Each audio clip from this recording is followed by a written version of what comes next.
हरिः ओम श्री गुरुभ्यो नमः। ఆధ్యాత్మిక జిజ్ఞాసులందరికీ ఓం నమో నారాయణాయ, ఓం నమః శివాయ తెలియజేస్తూ, దివ్యాత్మ స్వరూపులారా, జగద్గురు వేదాంతం లక్ష్మణార్యులు రచించినటువంటి శ్రీ స్వరాజ్య భగవద్గీత ప్రథమ అధ్యాయం అర్జున విషాద యోగం. అందులో భాగంగా దుర్యోధనుడు ద్రోణాచార్యునికి పాండవ బలాన్ని తెలియజేస్తున్నాడు.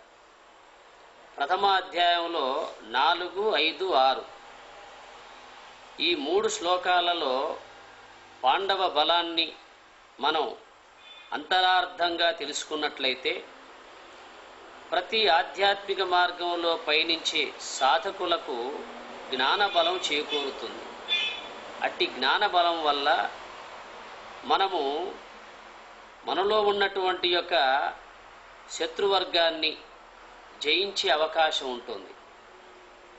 శ్రద్ధగా వినండి. అత్ర శూర మహేశ్వాస భీమార్జున సమాయుధి యుయుధానో విరాటశ్చ ద్రుపదశ్చ మహారథః ధృష్టకేతుశ్చేకితానః కాశీరాజశ్చ వీర్యవాన్ పురుజిత్ కుంతిభోజశ్చ శైభ్యశ్చ నరపుంగవః యుధామన్యుశ్చ విక్రాంత ఉత్తమౌజాశ్చ వీర్యవాన్ సౌభద్రో ద్రౌపదేయాశ్చ సర్వ ఏవ మహారథాః. ఓ ద్రోణాచార్య, పాండవ సైన్యమున యుయుధానుడు, విరాటుడు, ద్రుపదుడు, ధృష్టకేతువు, చేకితానుడు, కాశీరాజు, పురుజిత్తు, కుంతిభోజుడు, శైభ్యుడు, యుధామన్యుడు, ఉత్తమౌజుడు, అభిమన్యుడు, ఉపపాండవులు అనేవారున్నారు. వీరందరూ మహారథులు, తేజోవంతమైన ధనుస్సు గలవారు. యుద్ధమున భీమార్జునులతో సమానులు, అనగా ఒక్కొక్కరు 11,000 మంది యోధులతో పోరాడగల సమర్థులు అని దుర్యోధనుడు ద్రోణాచార్యునికి విన్నవిస్తున్నాడు. దుర్యోధనుడు అంటే నిన్న మీకు విన్నవించాను. యోధనము అంటే యుద్ధము గలవాడు. యోధనుడు అంటే యుద్ధము గలవాడు. దుర్యోధనుడు అంటే దుష్ట యుద్ధము గలవాడు. సుయోధనుడు అంటే మంచి యుద్ధము గలవాడు. అనగా ప్రతి మానవునిలో ఉన్నటువంటి యొక్క మనస్సే దుర్యోధనుడు. ఈ మనస్సు ఎప్పుడూ దుస్సంకల్పం చేస్తూ ఉంటుంది. అనగా దుష్ట యుద్ధానికే పాలుపడుతుంది. సత్యయుద్ధం చేయదు. తెలిసినా కూడా దాని వైపు పోదు. అందువల్ల మానవ హృదయంలోని మనస్సే దుర్యోధనుడుగా మనం అర్థం చేసుకున్నట్లయితే, మరి ఆ దుర్యోధనుడు ఆచార్యుణ్ణి సమీపించి ఏం చెబుతున్నాడో విందాం. సాత్యకి అన్న యుయుధానుడు అన్న ఒకటే. యుయుధానుడు అంటే యుయుధానః విశేషించి యుద్ధము చేయువాడు, అనగా విసుగు లేకుండా బ్రహ్మనిష్ట యందు నిలిచే అటువంటి యొక్క స్థితి. ఎందుకంటే ఇక్కడ యుద్ధం అంటే జ్ఞానయుద్ధము, ధర్మయుద్ధము, సత్యయుద్ధము, అంతర్ముఖ వృత్తి, ధ్యానము. అంతర్ముఖ వృత్తి రూప ధ్యానమే భగవద్గీతలో చెప్పబడిన యుద్ధము. అందువల్ల అట్టి బ్రహ్మనిష్టలో, అట్టి జ్ఞానయుద్ధములో విసుగు లేకుండా ఉండునట్టి స్థితి యుయుధానుడు. ఇక విరాటుడు అంటే విరాజతే విరాట్ రాజుర్దీప్తం, విశేషముగా ప్రకాశించువాడు. అదే రాజుర్దీప్తం అంటే ప్రకాశించువాడు. విరాజతే విరాట్ రాజుర్దీప్తం, విశేషించి ప్రకాశించువాడు విరాటుడు. అంటే బ్రహ్మ తేజస్సు చేత ప్రకాశించే అటువంటి ఒక వృత్తి, బ్రహ్మజ్ఞానము చేత ప్రకాశించే వృత్తి ఏదైతే ఉందో దాన్ని విరాటుడుగా తెలియబడుతుంది. అట్లాగే ద్రుపదుడు ద్రూయతే ద్రుగతౌ పొందబడు స్థానము, పొందదగు స్థానము. ద్రుపదుడు అంటే ఇప్పుడు పదము అంటే స్థానము, సత్పదము అంటాము, లేదా కైవల్య పదం అంటాము, లేదా సత్పదము అంటాము. ఈ విధంగా పదము అంటే స్థానము. మరి ద్రుపదుడు అంటే పొందబడు స్థానము. పొందబడున్నదంటే కైవల్యమునందు స్థితి. కైవల్యమే మనకు శాస్త్రాలన్నీ పొందించేది ఏదయ్యా అంటే ఆ కైవల్య పదమును చేరుమనే చెబుతున్నాయి గనక ఆ కైవల్యమునందు స్థితి ఏదైతే ఉందో దాన్నే ద్రుపదుడు అన్నారు. ఇక దృష్టకేతువు. దృష్టం అంటే దిట్టతనము. దృష్టం అంటే దిట్టతనము అంటే ఆ బ్రహ్మనిష్టలో దిట్టతనము కలిగి ఉండుట, ఆ జ్ఞానయుద్ధములో దిట్టతనము కలిగి ఉండుట. కిత్యతే అనేనేతి కేతు. కితజ్ఞానే. దృష్టకేతు అన్నారు కదా. కేతు అంటే కిత్యతే అనేనేతి కేతు కితజ్ఞాని, దీని చేత ఎరుగబడును కనుక దృష్టకేతువు. అంటే ఇదే బ్రహ్మము నిస్సందేహముగా ఎరుగునట్టి దృఢాపరోక్ష జ్ఞానం.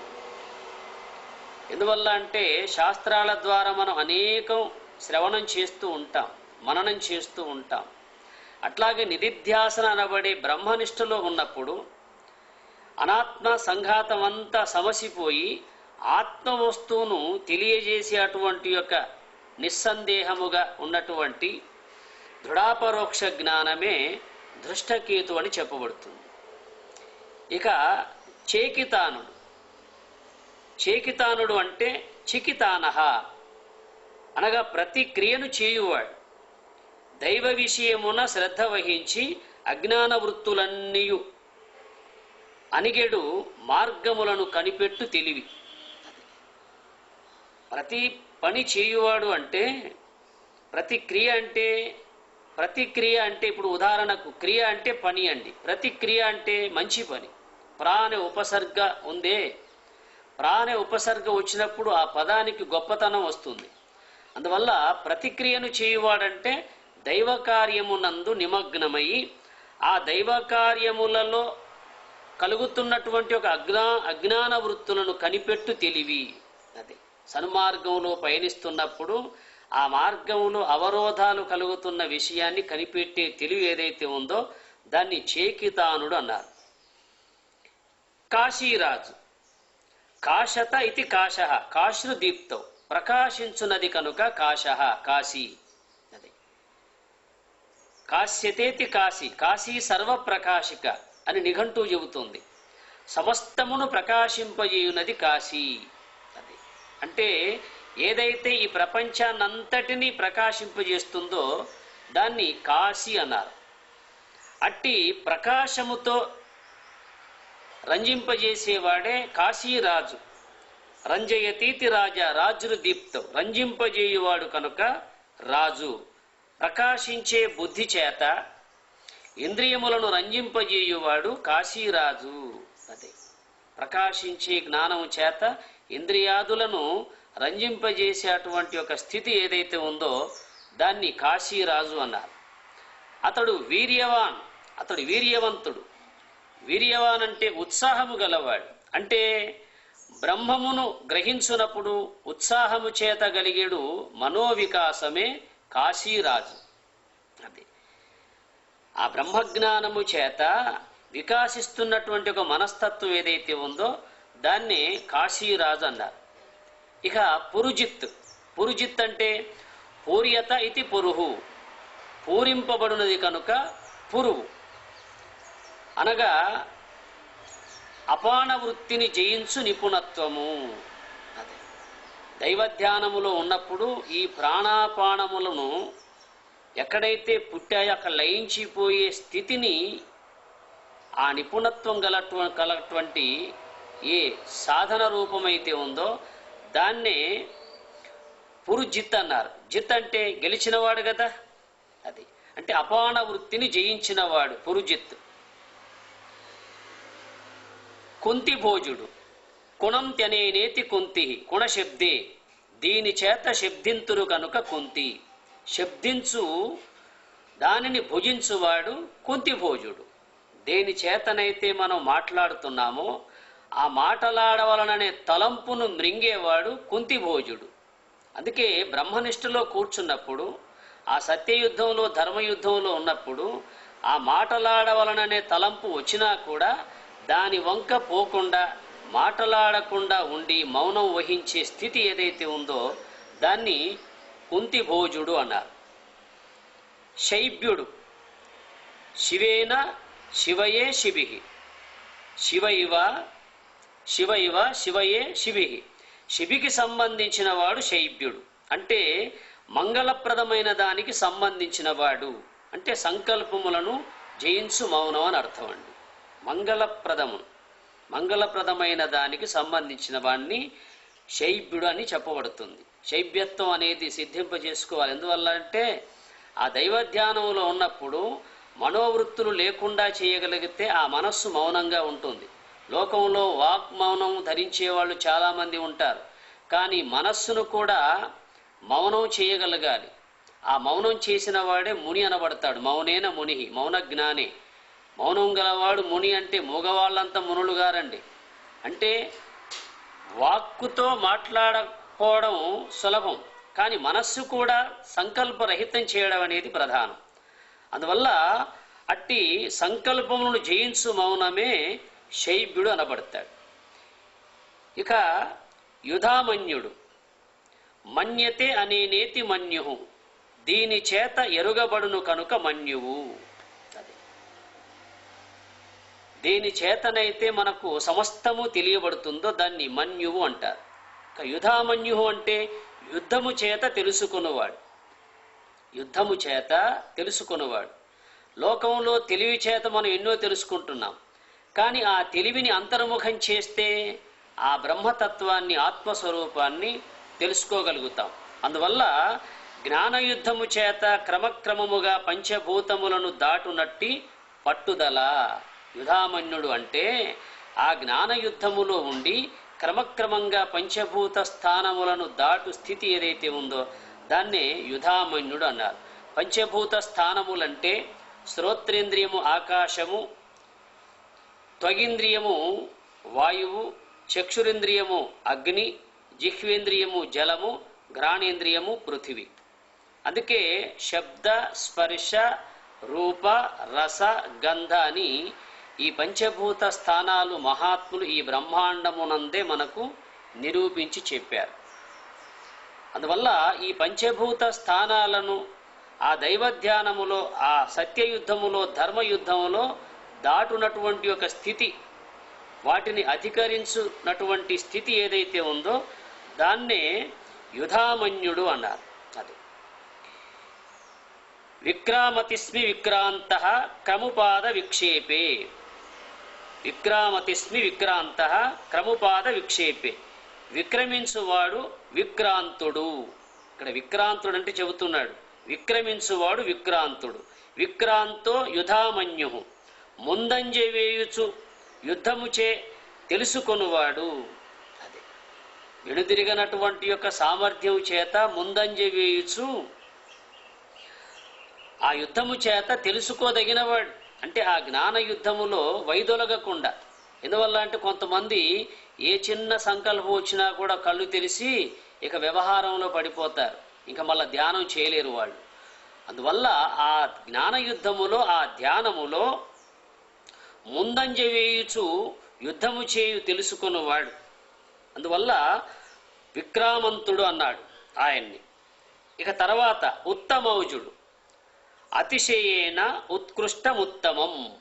ఉత్తమ ఔజసుడు అన్నారు కదా. ఉత్తముడు అంటే మిక్కిలి శ్రేష్టమైనదగుట చేత ఉత్తమం. ఓజస్ అంటే బలిమి. ఉత్తమ ఓజహ అంటే ఉత్కృష్టమైన బలము గలవాడు, అంటే శ్రేష్టమైన బ్రహ్మానుభవ బలము గలవాడు. ఉత్కృష్టమైన బలం అంటే, శ్రేష్టమైన బలం అంటే శ్రేష్టమైన వస్తువు బ్రహ్మమే. ఆ బ్రహ్మానుభవ జ్ఞాన బలము గలవాడే ఉత్తమౌజుడు అనబడుతుంది. ఉత్తమ అంటే ఉత్కృష్టమైన, ఓజస్ అంటే బలిమి. ఉత్తమోజసుడంటే ఉత్కృష్టమైన బలము గలవాడు అని అర్థం. తర్వాత అభిమన్యుడు. ఈ అభిమన్యుడు సుభద్రాసుతుడు.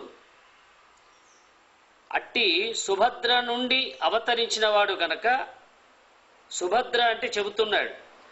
బంధత ఇది భద్ర భది కళ్యాణి. బంధత ఇది భద్ర భది కళ్యాణి. కళ్యాణ స్వరూపమైనది కనుక భద్రుడు. సుభద్ర అనగా లెస్స అయిన కళ్యాణ స్వరూపమైనది సౌభద్ర, సౌభద్రుడు. సుభద్రాసుతుణ్ణి సౌభద్రుడు అన్నా లేక అభిమన్యుడు అన్న ఒకటే. అందువల్ల అట్టి సుభద్రాసుతుడే సౌభద్రుడు అనగా లెస్సగా కళ్యాణ స్వరూపమైనది సౌభద్ర. అట్టి పరమ కళ్యాణ స్వరూపము నుండి పుట్టినవాడు అభిమన్యు అంటే మంచి మనస్సుతో కూడుకొన్నవాడు. అభిమన్యుడు అంటే మంచి మనస్సుతో కూడుకొన్నవాడు. అందుకే అభిమన్యుడు తనకు తెలుసునన్న అభిమానం కలిగి ఉంటాడు. కానీ తనకు కొంత మాత్రమే తెలుసు, అంతా తెలియదు. ఈ విషయం ముందు ముందు చెప్పుకుందాం. బ్రహ్మమును యథార్థముగా నిరిగిన మనస్సుతో కూడిన ఎరుక అనగా తెలివి. బ్రహ్మమును యథార్థముగా నెరిగిన మనస్సుతో కూడిన తెలివియే అభిమన్యుడు అనబడుతుంది. తర్వాత ద్రౌపది పుత్రులు, వీళ్ళనే ఉపపాండవులు అంటాం మనం. వాళ్ళు 5 ఉన్నారు. ప్రతివింధ్యుడు, శృతసోముడు, శృతకీర్తి, శతానీకుడు, శృతసేనుడు, వీళ్ళంతా ఉపపాండవులు. అది పాండవులకు ఒక్కొక్కరికి ఒక్కొక్క పుత్రుడు కలిగినట్టుగా మనకు మహాభారతంలో తెలియజేస్తారు. అందువల్ల ఇందులో ప్రతివింధ్యుడు అనగా ఎదురుగా పొందువాడు అనగా దుర్యోధన మానసము చేయు దుష్టయుద్ధమును ఎదిరించు ఉద్రేకము అని చెప్పబడింది.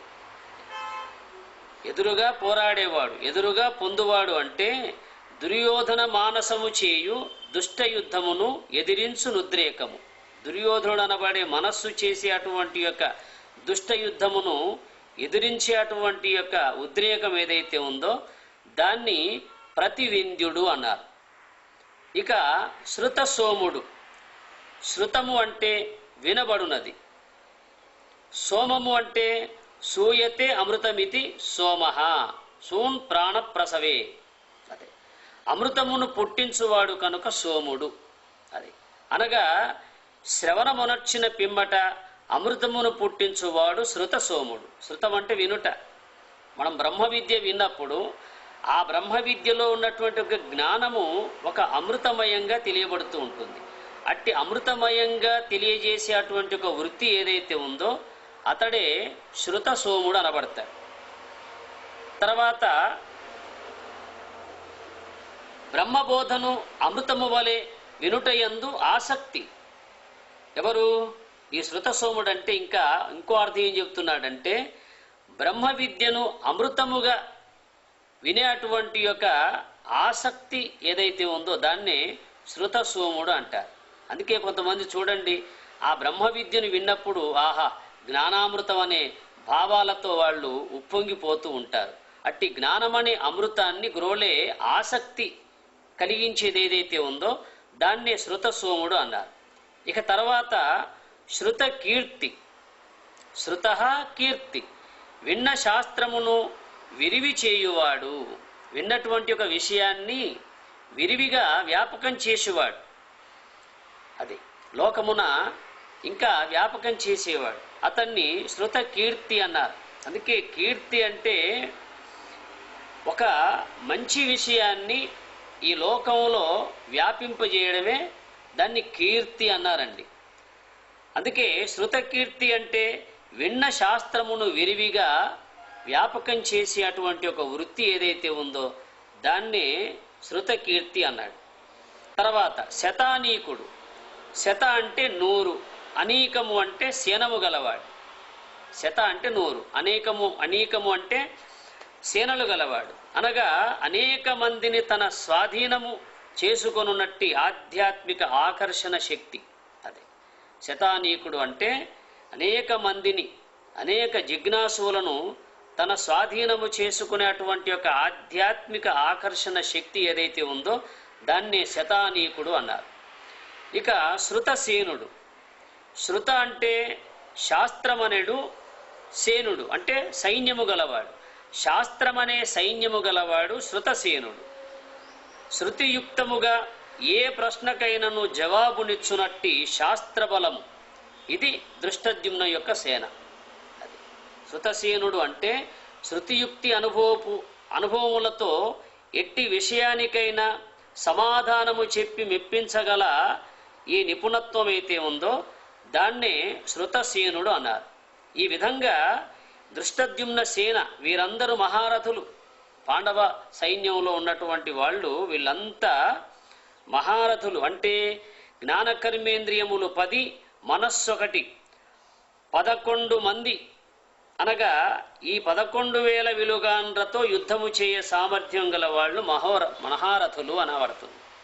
అందువల్ల 11,000 మహాయోధులతో యుద్ధము చేయగల వాళ్ళంటే 11,000 అంటే ఎవరు? 11,000 అంటే మనలో దశేంద్రియములు ప్లస్ మనస్సు, ఇవి చేసే ఆరాటాలు పోరాటాలు 1-2 అందుకోసం అట్టి జ్ఞానకర్మేంద్రియాలతో కూడిన మనస్సుతో ఈ 11,000 విలుకాండ్రతో యుద్ధము చేయు సామర్థ్యము గలవారు మహారథులు.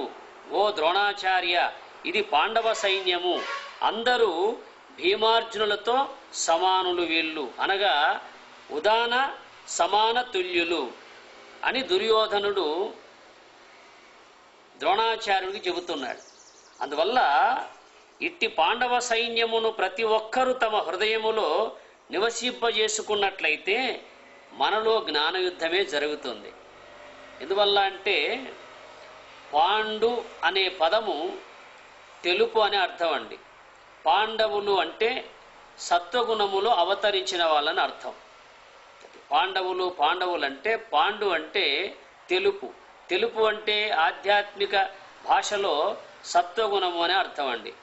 అది ఎరుపు అంటే రజోగుణము, నలుపు అంటే తమోగుణము.